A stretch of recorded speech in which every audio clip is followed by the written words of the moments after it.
ఇప్పుడైతే నేను అమలాపురం వారి వేడి వేడి నేతి బొబ్బట్ల దగ్గర ఉన్నాను. సో ఏంటి, ఎలా ప్రిపేర్ చేస్తారు, బొబ్బట్ల స్పెషల్ ఏంటో తెలుసుకుందాం. నాతో పాటు మీరు కూడా వచ్చేసేయండి.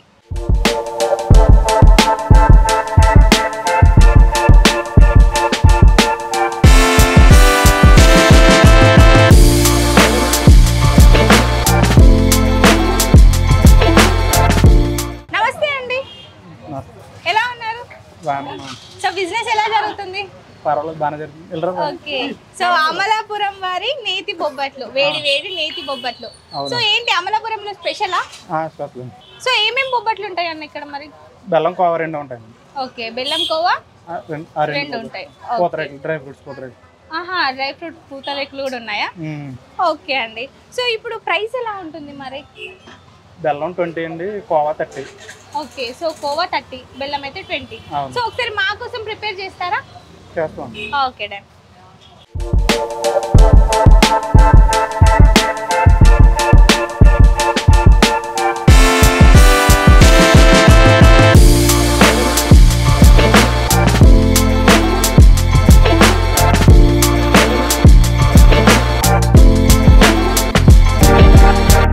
సో రెగ్యులర్ గా ఎన్ని చేస్తూ ఉంటారన్న?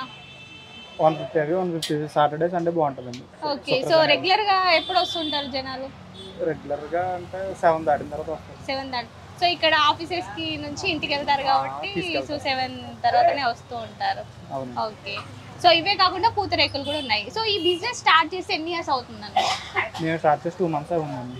2 months-ఏనా? లేటెస్ట్. ఓకే, సో మరి 2 months డిఫరెన్స్ ఎలా ఉంది మరి? ఫస్ట్ మంత్ కి ఈ మంత్ కి పర్వాలేదు, బాగానే ఉంది. ఓకే, ఎన్ని కేజీస్ పిండి యూజ్ చేస్తారన్న? 3 kgs అండి. 3 kgs. ఓకే, మరి స్టార్టింగ్ లో ఎన్ని కేజీస్ యూజ్ చేశారు? అప్పుడు కేజీ అలాగా. ఓకే, సో ఫస్ట్ కేజీ నుంచి స్టార్ట్ చేశారు, ఇప్పుడు 3 kgs. ఓకే అన్న.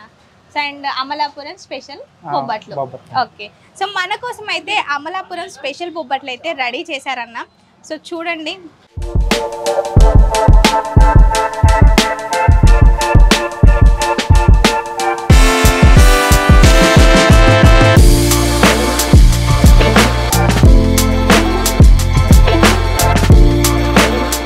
సో చూడండి, అమలాపురం వేడి వేడి నేతి బొబ్బట్లు నా చేతిలోనైతే ఉన్నాయి. సో ఒకటి వచ్చేసి మనకి బెల్లం బొబ్బట్లు, ఇంకోటి వచ్చేసరికి మనకి కోవా బొబ్బట్లు. సో లేట్ ఎందుకు, అందులోనూ నాకు బొబ్బట్లు అంటే చాలా ఇష్టం. ఇలా కళ్ళ ముందు పెట్టుకొని వెయిట్ చేయడం ఎందుకు చెప్పండి. సో టేస్ట్ చేసేద్దాం. సో ఇప్పుడైతే నేను బెల్లం బొబ్బట్లు టేస్ట్ చేయబోతున్నాను.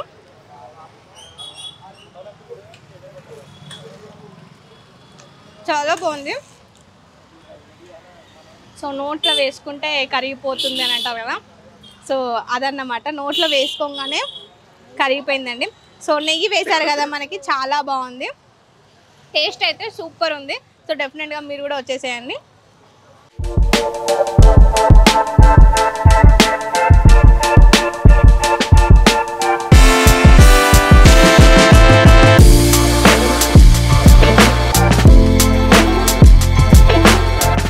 ఇందాక మనం బెల్లం బొబ్బట్లు ట్రై చేసాం కదా, సో ఇప్పుడు వచ్చేసరికి మనకి కోవా బొబ్బట్లు.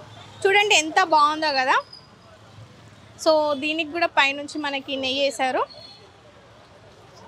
చాలామంది బొబ్బట్లు టేస్ట్ చేయాలి అని అనుకుంటారు కదా, సో అందులోనూ మళ్ళీ డిఫరెంట్గా మనకి కోవా బొబ్బట్లు కూడా ట్రై చేయొచ్చు, చాలా బాగుంటుంది. సో ఒకసారి టేస్ట్ చేసేద్దాం.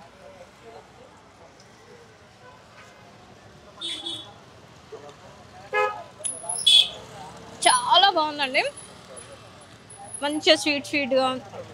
సో బొబ్బట్లు తినాలి అనుకునే వాళ్ళు ఇలా డిఫరెంట్గా ట్రై చేయొచ్చు. టేస్ట్ అయితే సూపర్ ఉంది. సో డెఫినెట్గా మీరైతే ఇక్కడికి వస్తే ఈ బొబ్బట్లు అయితే అస్సలు మిస్ అవ్వద్దు. సో మళ్ళీ చెప్తున్నాను మీకు, అమలాపురం వారి వేడి వేడి నేతి బొబ్బట్లు. సో గుర్తుంది కదా. సో డెఫినెట్గా వచ్చి ఇక్కడికి వచ్చి విజిట్ చేయండి. ఓకే.